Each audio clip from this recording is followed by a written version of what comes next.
episode 27 of the Potomac RPG Podcast.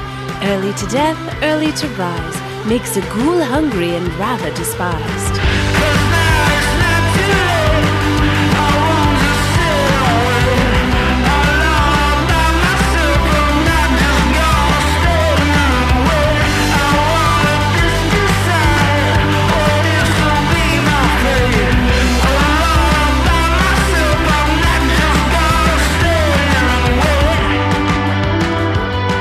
Welcome one and all to the Potomac RPG Podcast, your source for old news, tired conversation, and mediocre advice for all of your favorite tabletop role-playing games.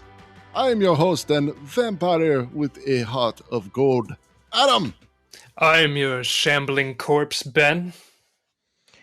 And I am your crawling, disembodied hand, Tom. All right, welcome, guys.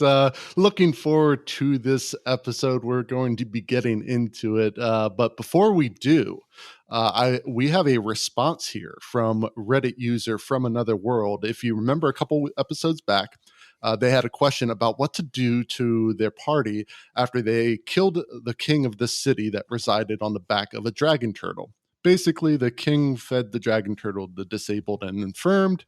Dragon turtle was happy and let people live on its back. Now that the king is dead, dragon turtle is raging out and destroying the city and all of its inhabitants. So we gave some advice, and here's what they came back with. Hey, so I finally got to do the next session.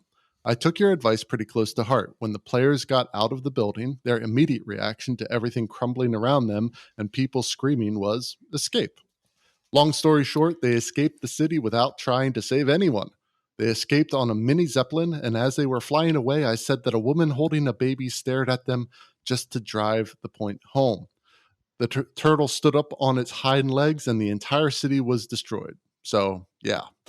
Frankly, I don't really know if it left a big impact on my players. One of my players, my sister, funnily enough, mentioned at the end of the session that the turtle destroying the city wasn't really their fault. I wanted to explain that, no, not necessarily, but your decisions that you made led to it, but I didn't want to argue, I guess. I'll definitely bring back the turtle as another BBEG, probably working alongside the main BBEG, but I hope this will stick with the players. Okay, so you still got plenty of options here. I don't think this has to be done just yet. Ben, what are some ways From Another World to still use this to affect their players? So other than bringing back the turtle as a BBEG, ravaging the towns and the surrounding countryside, which would be great. Yes. I think that you could get a little bit more personal with your players. That woman with her baby staring up at them in disbelief, the shame in her eyes. No, accusation in their eyes. You know, you can bring back that character. She is now risen from the dead as a ghost, or there's a creature called a Revenant, which has a undying thirst for revenge. And man, that woman is now dead, and she blames the party for this disaster. Maybe right or not, but you killed her. Yeah, they killed everybody. That's the thing. Like, there's a lot of threads that you can pick up here. Tom, what do you think? How can we keep this going without just bringing it back as a BBEG? So it's really hard, especially when you, as a DM, when you kind of make something impactful and the players just kind of pull their thumbs out of the experience and just like, I don't care. And it's really hard to give agency if they don't want to. So, and it limits what you can do as a DM. Like, you can't make them feel something. You can't make their characters feel something. But having a physical manifestation of something coming back to haunt them, like Ben said, is excellent. And especially, it doesn't have to just be one. I mean, how depending on how big the population of the city was, there could be a lot of anguished souls that are hunting them. Like, you have a whole horde. But if you want to be a little bit more psychological horror, you could start having them misperceive things. Or if you want more mechanical effects, have them have nightmares. It doesn't necessarily have to be a conscious, regret or consequence, but every time they go to make a long rest, space out different people having nightmares, reoccurring nightmares, seeing the faces of the people, and then bringing back that concept of the faces of the people, that woman with her child, and kind of play into that a bit. And even if depending on how much you want to force it, you could have they have a level of exhaustion like every other night or something, just to kind of when they do to get a long rest, they're not as rested because they're struggling with this, and it brings the players into wanting to find closure, maybe for a different reason, but they want to find closure in this. Yeah, well, you brought up a good point that you can't force them to feel bad about it, but you can force the consequences of their actions. And I think that's a great way of being able to show them the impact of their decision making without making them feel bad about it for the reason they should feel bad. But bringing that up, I think that's a great idea. That consequence, maybe some people did survive. Maybe not everyone was dead. Maybe word's gotten around that they're recognizable as this party who assassinated the king, and they're called cowards. They ran away, and or assassins or kingslayers, whatever it might be. And those kind of things make life difficult on the party. Maybe they enter a city and they're recognized. Suddenly, they can't buy anything from that shop because they don't want to be associated with this party of assassins and whatnot. There's ways to get some mundane consequences going as well, right? Absolutely. And so, maybe some refugees from the city, some people who are miraculously spared or who are traveling to nearby cities during this terrible event and come back to see the wreckage of their city and all of their loved ones dead. There's lots of potential here. Yeah, I think honestly though, Ben, I love that idea of a revenant. That woman saw them. She recognized that she can track them down, and as a revenant now, just this kind of unstoppable force coming after them, depending on their level. But that sounds really cool. I like that, and it's Halloween, so might as well go that route, right? Absolutely. So, all right, well, let's get into it. The phallus stench is in the air, the funk of 40,000 years. And grisly ghouls from every tomb are closing in to seal your doom. And though your body fights to stay alive, your body starts to shiver, for no mere mortal can resist the evil of the thriller. We're really bad at that. We are really bad at that. Oh, it's Halloween. And what creature embodies Halloween more than the undead? Frightening creatures intent on consuming your flesh, or worse yet, turning you into one of them. Undead are an insanely fun addition to any tabletop adventure. Tom, what's a great undead experience that you've had at the table? Like, what still sticks with you? For me, it was actually an old.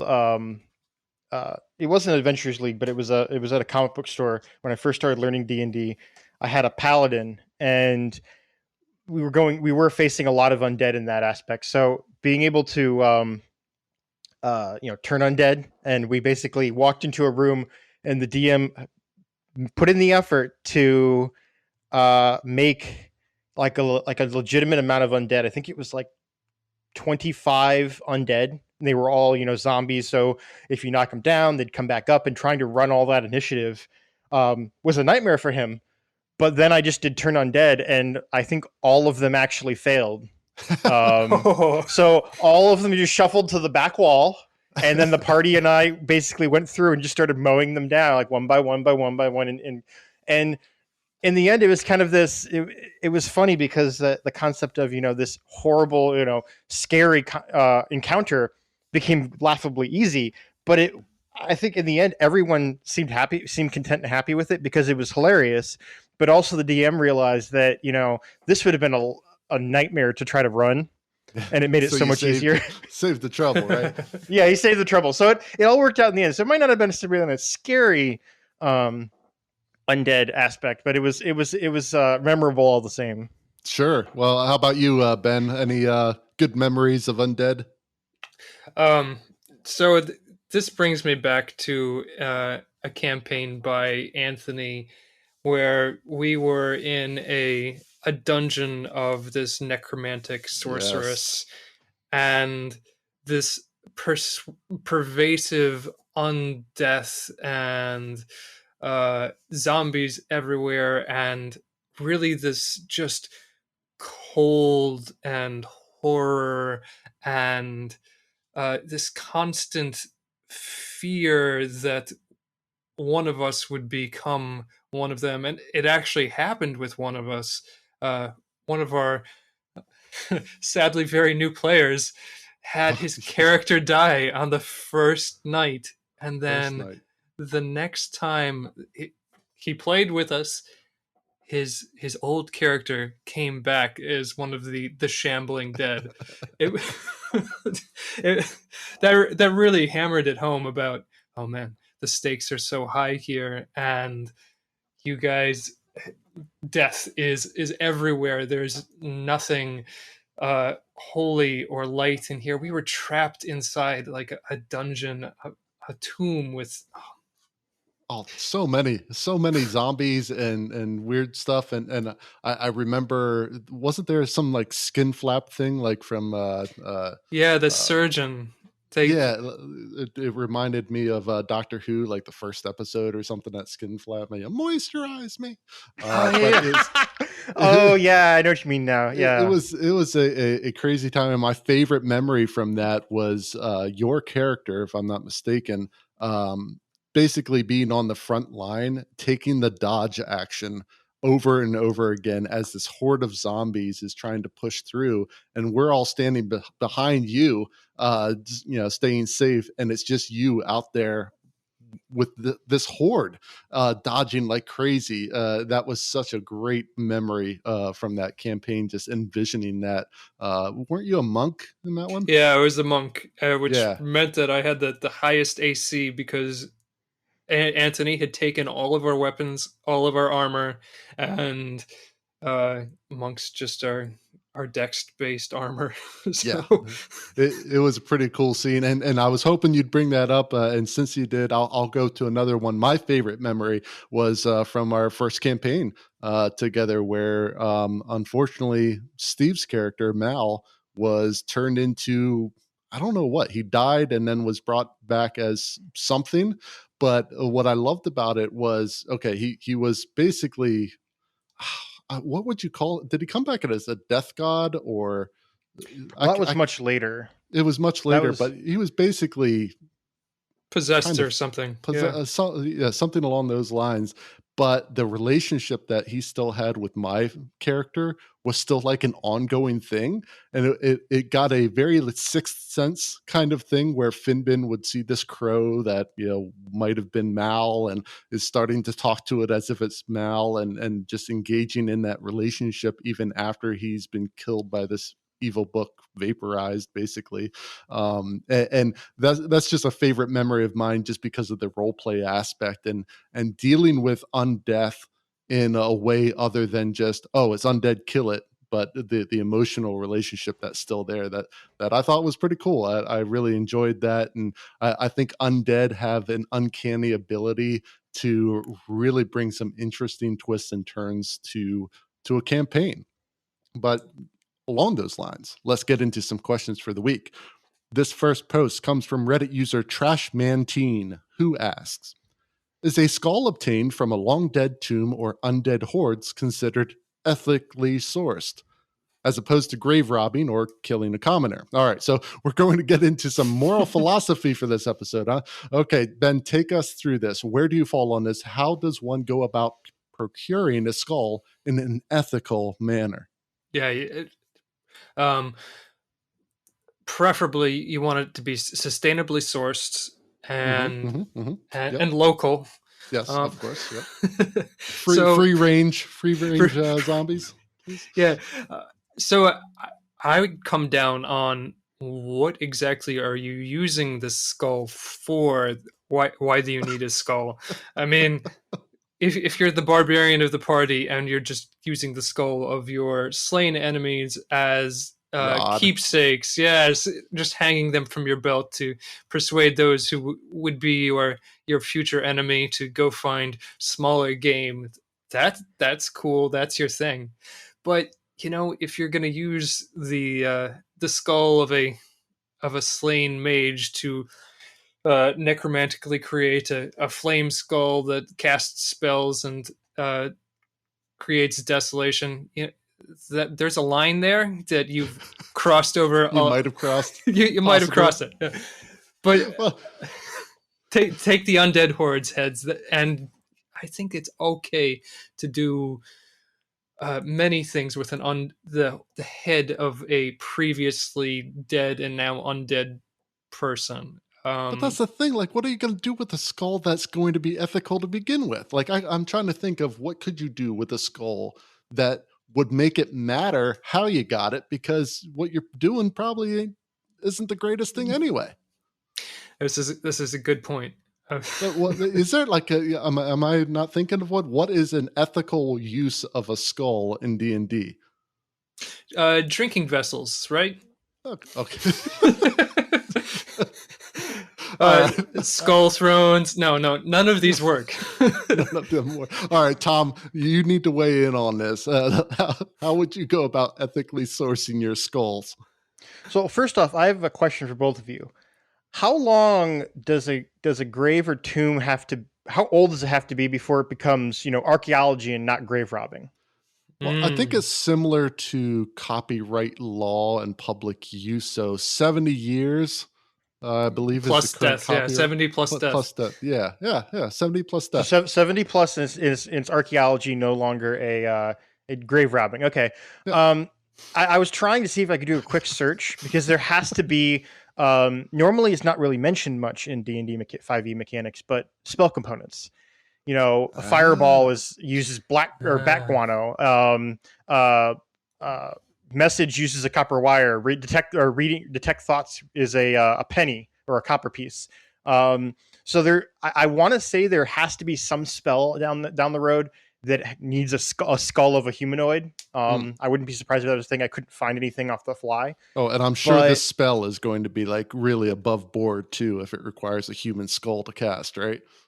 Well, yes and no. I guess the only exception would be Speak with Dead, if you wanted to, but that would be, you need a specific skull. Because to Speak with Dead, you need a viable head to talk. But viable, I don't know if that's the right word here. Can't be destroyed. It has to be intact. I guess viable would be intact. But for again, I don't know of any like I just need a skull for anything ethical. I mean, like for my pipe with the barbarian. Exactly. It's decorative, okay.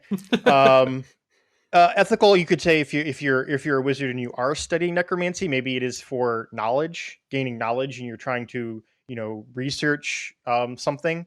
But that would be strictly roleplay based. Like, I want to look at how the jaw works. I want to look at you're doing an anatomy using a skull. That you could spin it that way. In terms of ethically gaining one, I feel like it's if you're in a D&D campaign and you're actually doing combat, you're going to be killing lots of humanoids, creatures. So I say skulls of your enemies. If you want to start, especially if let's say you're facing a bunch of goblins and you have all these different goblin tribes, you can start collecting skulls and start creating a census based of general goblin anatomy based off of you have multiple populations. Like, you could seriously get some good data on this. So this is the biologist and Tom talking here. Exactly. Yes. Well, I think if you really want to RP this out as an ethical way, well, that probably isn't ethical though, but have your healer work in a healing capacity, and those that are on their deathbed, have them sign forms that say that they'll donate their skull to this healer's study, and then after they perish, you got your skull, easy peasy, right? Consent forms. I love it. Consent forms. Yes, that's what I'm getting to. The only way to do this ethically is with consent forms, and then you're golden. So yeah, hopefully that helps you out, Trash Mantine, in your search for ethically sourced skull material. I have news here. And the sound of Ralphie the News Goblin can mean only one thing. It is time for Potomac RPG News.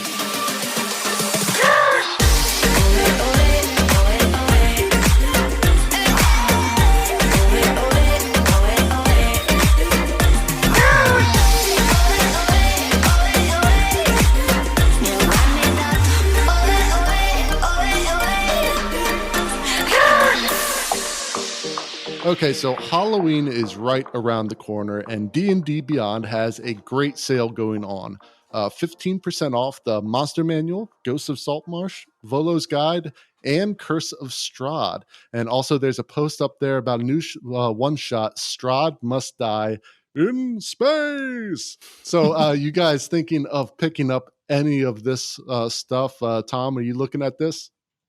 Yeah, as a relatively new DM and with the fact that all the books and resources I don't know are if very you can call yourself a new DM anymore. You've been doing it a good while now. I think we've surpassed less than a the year. new DM. Less than a year. Still less than a year, but you got a lot of sessions under your belt. So you are an experienced veteran DM now, Tom. That being said, I do. The books are expensive and the materials are expensive to try to, and it's a compilation. You have to get over time. And seeing the Monster Manual and Volo's Guide on sale, I'm probably going to look into those. And for anybody who's listening, if you want a really cool, again, overpowered monster, it's a challenge rating 22. But in Volo's Guide, there is the Mind Flayer Lich or the Elitho Lich, which just sounds so fun. But yeah, I'm excited for these because I want to start compiling my resources, and then I can go from a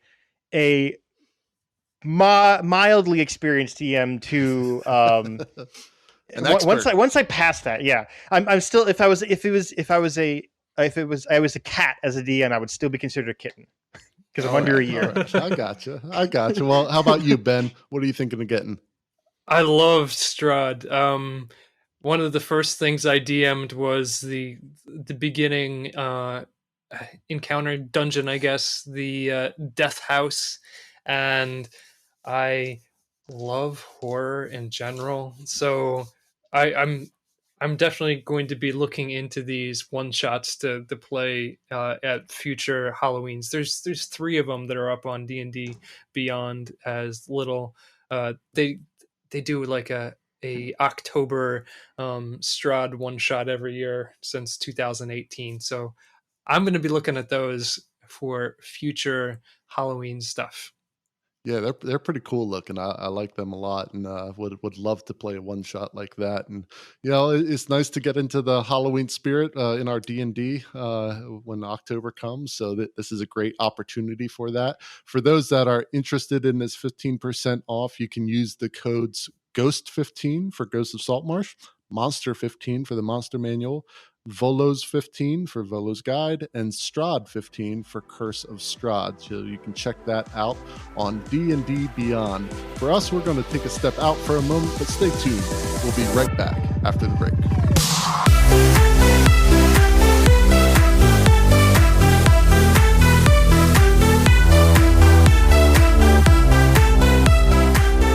As any tabletop role player would know, coffee is an essential commodity for those 4-hour sessions we all go through. And a great place to get that coffee is foundfamiliar.com. Found Familiar is a couple of people with a passion for coffee creation and D&D. And they've teamed up with favorite artists from all around the world to bring specialty grade coffee that celebrates the creativity sparked by Dungeons & Dragons and other TTRPGs. Use the coupon code Potomac RPG, all one word, at checkout for 10% discount on your purchase. That's at foundfamiliar.com. And with that, let's get back to the show.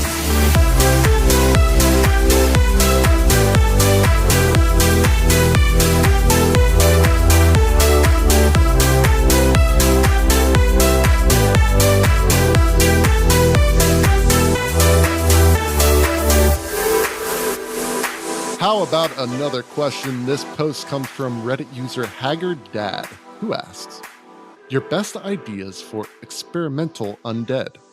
Hello, I'm about to lead my players into the lair of a necromancer type figure that I can best describe as sort of mad scientist / Dr. Moreau type figure. Only instead of experimenting on humans and making them beast hybrids, he takes existing undead creatures and experiments on them to try to create new undead monstrosities. I've already decided to give all the creations a feature that grants them advantage on saving throws versus turning effects to reflect their altered nature. But I'm looking for interesting changes to make to the various undead creatures, from the mindless ones all the way up to the highly intelligent undead. Any cool ideas? So he's looking for some homebrew undead to play around with. Ben, what ideas do you have for Haggard Dad? So I'm thinking he's going into the vein of upgrades to undead creatures. He gives that example of saving advantage on saving throws for turning that undead. The first thing that pops to my mind is zombies. Zombies are really slow and they are kind of mindless, but in every video game that has zombies, there's always the next level zombies, which are really fast. So why don't you... So what are you going to mix them with? Zombie and what? Why don't you just infuse them with potions of haste and... I don't know. Or mirror image zombies. Make that horde a true horde, and you just you don't know which one's the real zombie, but they're all coming at you with haste and multiples. Oh my god, I'm terrified. Well, Tom, how about you? What do you got for an undead creation? So I feel like you could easily, if you want us to start, churning these out, because again, making the horde, you could take basic animal stats, like any kind of beast creature, and as your baseline, and then overlay that with undead. So you have your undead fortitude. You could give them, resistance or even immunity to necrotic damage, vulnerability to radiant if you wanted to go that route.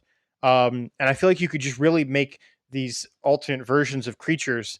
Let me see. There's the one that was interesting that I like to point out is there's a creature called the Skeletal Juggernaut, a large undead that basically it's the players walk into a room full of corpses, old skeletons, and it's like, okay, it's this nothing's really here. It's all long dead, like all the there's broken bones everywhere, and then as soon as they turn around, all the bones combine into one big amalgamation of a creature. And it even has an ability called Avalanche of Bones, where it actually just all the bones just kind of move on their own and they just slam into the creature or into the players. So you could really play into this. Is it like if it's not really a single creature, or it is not even just a single construct of things? It's a bunch of it's a megazord of undead, basically. Well, kind of along those lines, like don't be afraid to pull from things that you've seen or experienced. For example, I got done playing a Plague Tale: Innocence on PC a couple months back, and the idea of these swarms of undead rats, basically, or these cursed rats, but like making them undead. And just so many of them that they can actually form into other things. Like, for example, like hundreds of rats form together to basically make a huge appendage that slams down on a character, or a tornado of undead rats, that kind of stuff where you can really play along with that. I also like the idea of somehow making undead genasi, so the whatever element that they're portraying having an undead effect of that element. I don't know what that be, but I just like the idea of undead genasi. I don't know if they already exist, but that's one idea. But yeah, I'm having trouble thinking of more. I've got another one. Go ahead. Yeah. So I think, Tom, you're going to like this one. I saw an article recently about how the body form of crabs have evolved at least 5 separate times through the history of life on this planet. I think you could bring that body form would be great if you could create it as a assistant to a Dr. Moreau type. Take 5 little undead arms, put a head on it, and now you've got a great assistant who also makes a really great creature with knives and such, and running at your adventures. And you could really get into the creepy descriptions of, scuttling along and kind of, the creaking of its joints that don't seem natural as it moves. You could really get some good flavor into that. And one more creature that would be interesting, just because of the artwork itself fits the creep factor, is cranium rats. They are essentially beasts that they're not undead, but you could make them undead. They're essentially rats that have been experimented on, and their artwork, they have exposed brains with magical and / psionic energy around them, and they're surprisingly tough. Like the fact that they can they're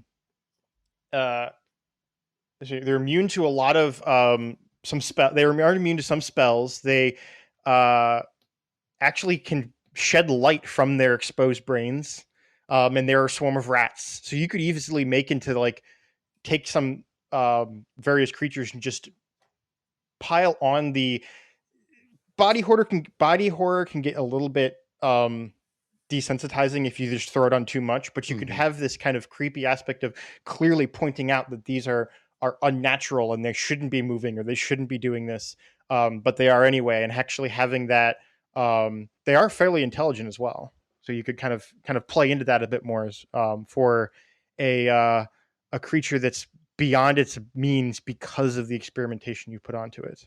Yeah, I like those ideas.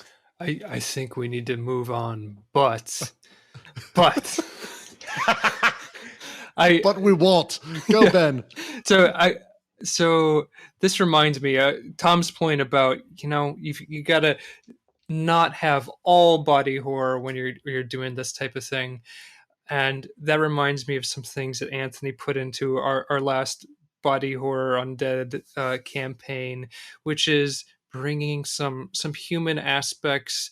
Like he had this child who was just lost and a ghost of their former self, and was just asking for help from the party, and then turned out to be a demon creature that was trying to trick us and get us to release it from its prison.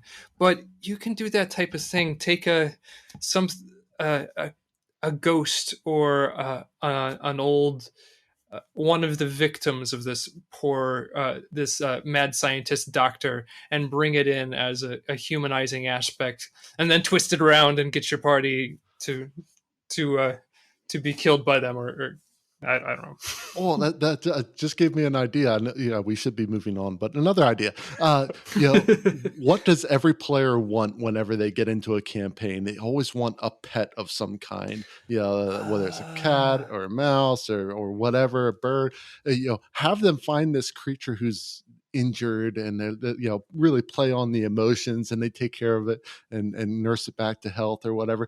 And then these weird things start happening where they're just finding dead animal carcasses around when they wake up in the morning, and one person wakes up with like a chunk out of their skin or something, and then they slowly discover that it's their pet that's doing this, like little Pet Cemetery type action. I was just gonna say, very Pet Cemetery. I love and one thing because we've been going, just one more thing. Sure. We've been going along this path of undead and having, again, as my original point of, I was the paladin and we went into a dungeon full of undead and it was just, I was easy. Turn that on its head.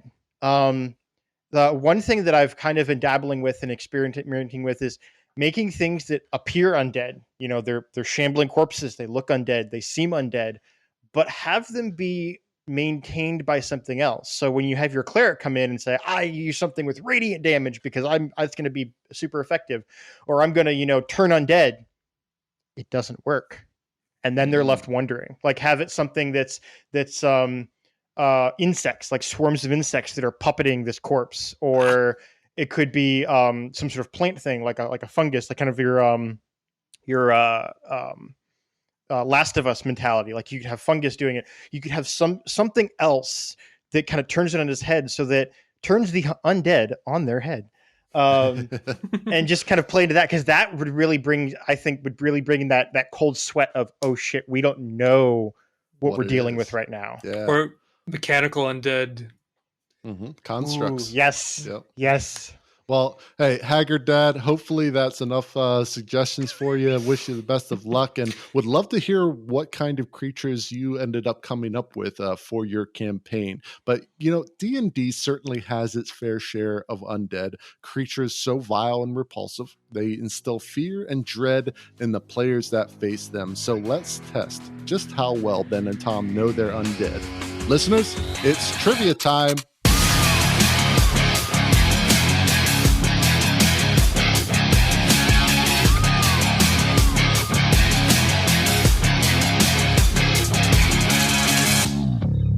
Welcome to Trivia Time, where we pit our two guests against each other in a battle of game knowledge and history. So here's how it'll work.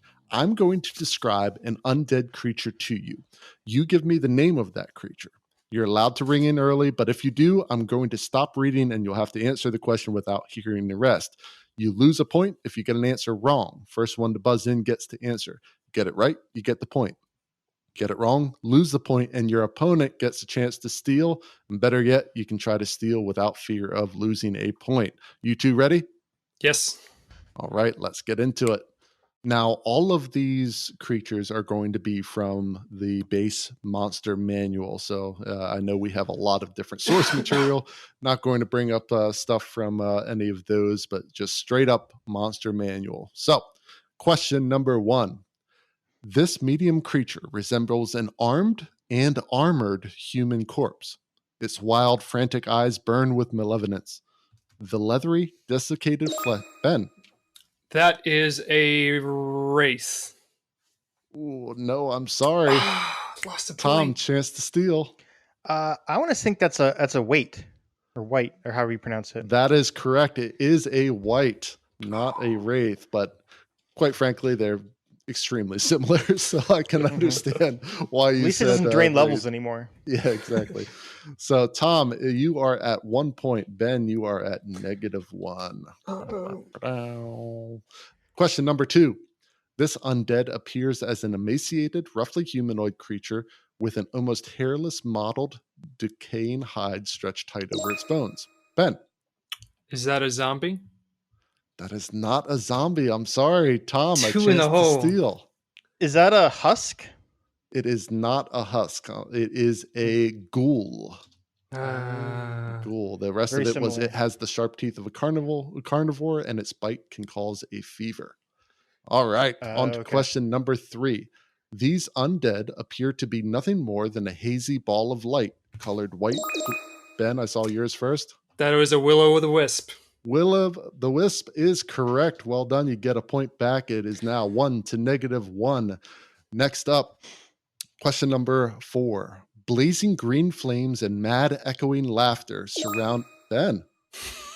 I'm going to let you get one eventually. That is a flame skull. You are correct, Flame Skull. It is. You're back up to 0. Congratulations. Yes. Question number 5. Appearing as decayed and emaciated versions of their once living selves, these undead have open, festering wounds and drawn, clammy... Tom? Would that be a zombie? That is not a zombie. Would you like to hear the rest there, Ben? Yes. Okay. I have drawn, clammy skin covering their flesh. Ordinarily, they have lifeless eyes, but when faced with their murderers, their eyes would flare with an unnatural light. We talked about these guys. These are revenants. Revenants they are. Well done, Tom, you lost the point. So Ben, you have taken the lead. Yes. Holy cow. It is 1-0, Ben. Up to number 6. We're doing great here. You're doing great. You came back from the dead. number 6. These undead are feared by mortal beings for their malign magic, their intelligence, and their willingness to embrace. Oh, Tom, I think I saw you first. Ben was actually first. Oh, Ben? Oh, that's so nice of you. Ben, what is it? This is a lich. A lich is correct. Well done. 2-0, Ben. Question number 7.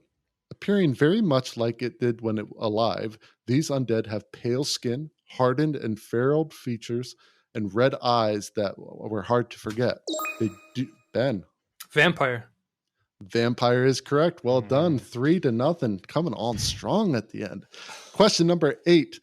This undead appears to be nothing but a set of bones. Pinpoints of red. Ben. It's a skeleton. It is a skeleton. All right. Question number 9. This undead is a spiteful creature formed from the spirit of a female elf. Its face is wreathed. Tom. Banshee. Banshee is correct. Well done. 4-1. Last question, just for S's and G's. Number 10. These were the amputated and then reanimated hand. Ben? Disembodied hand? Oh, I'm afraid not. Tom, would you like to hear the rest? Yes, please. All right. These were the amputated and then reanimated hands of humanoids. They were employed by dark wizards and warlocks to provide an extra set of hands or perform guard duty. Crawling Claw. Crawling Claw is correct. Ooh. The final score is Ben 4, Tom 2. Well done, guys. Great segment of trivia time. Ben, you are the champion. Congratulations. Yay. All right. I'll take this disembodied skull with me. Yeah, exactly. Is it ethically sourced, though? That's the question. All right. Last post of the week comes from Reddit user. I can't pronounce that. So, do different undead get along and cooperate? So I was reading in the monster manual about ghouls, wights, and vampires, and all of them like to live in crypts, graveyards, and other dark places where they can prey on the dead or the living.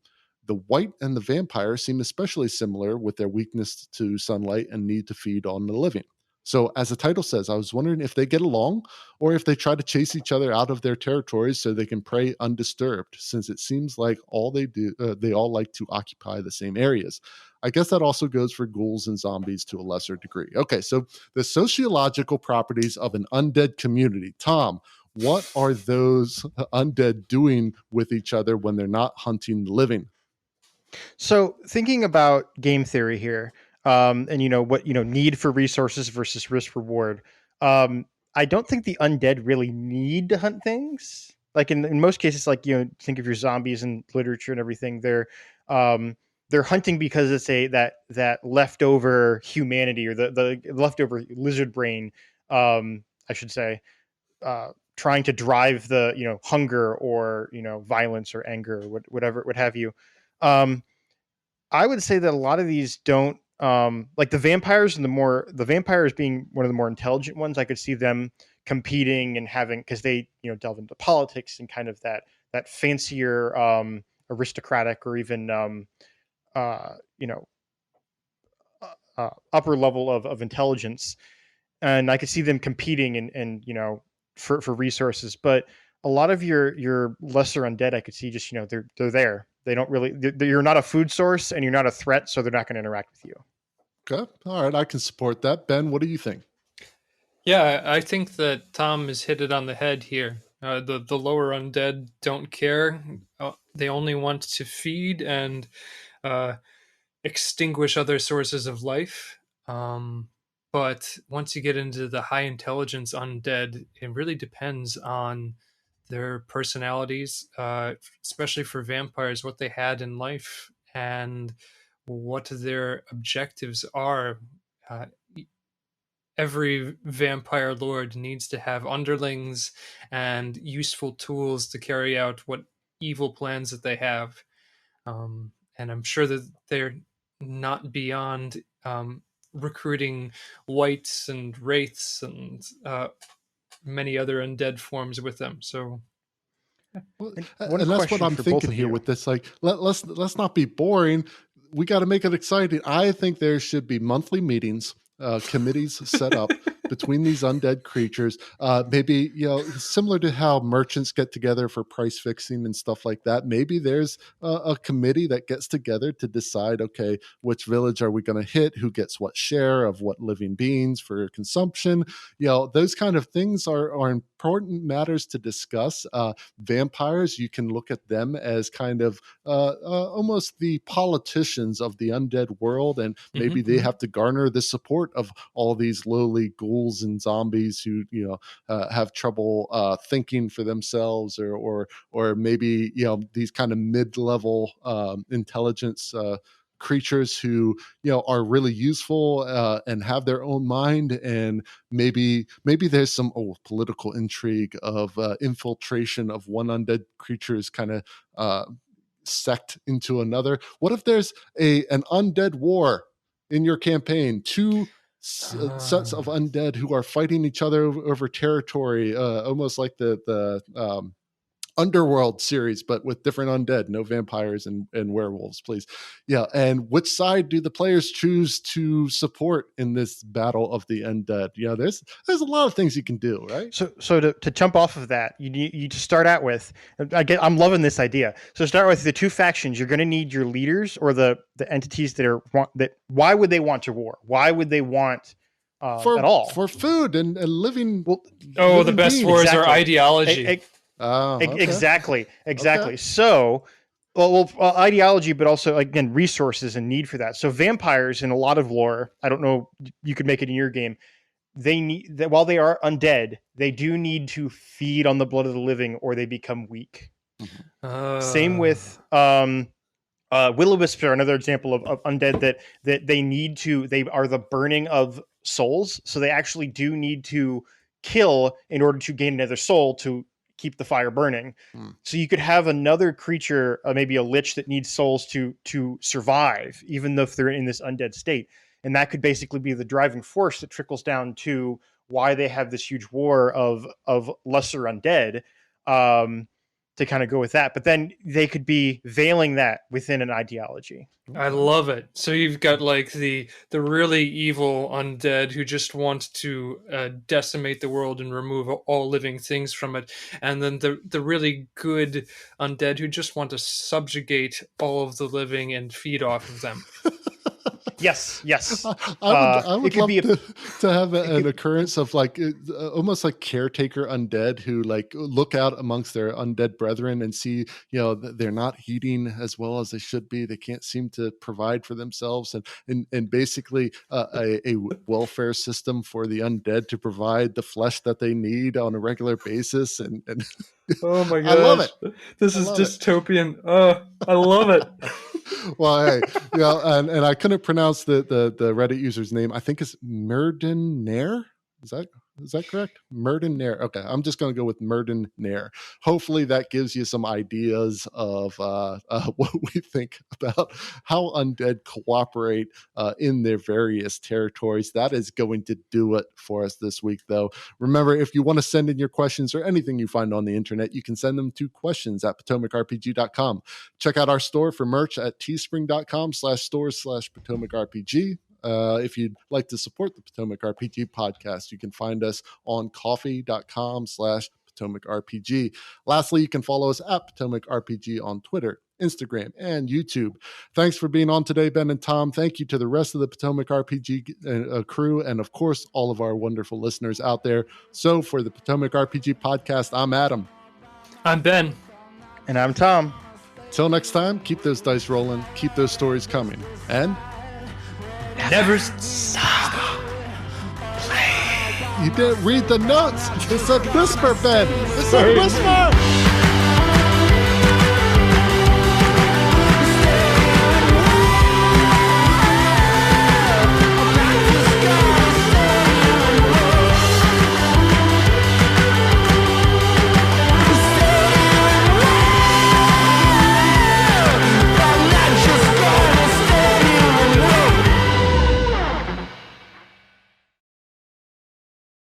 Yeah, absolutely. We're just stunned by your magnificentness.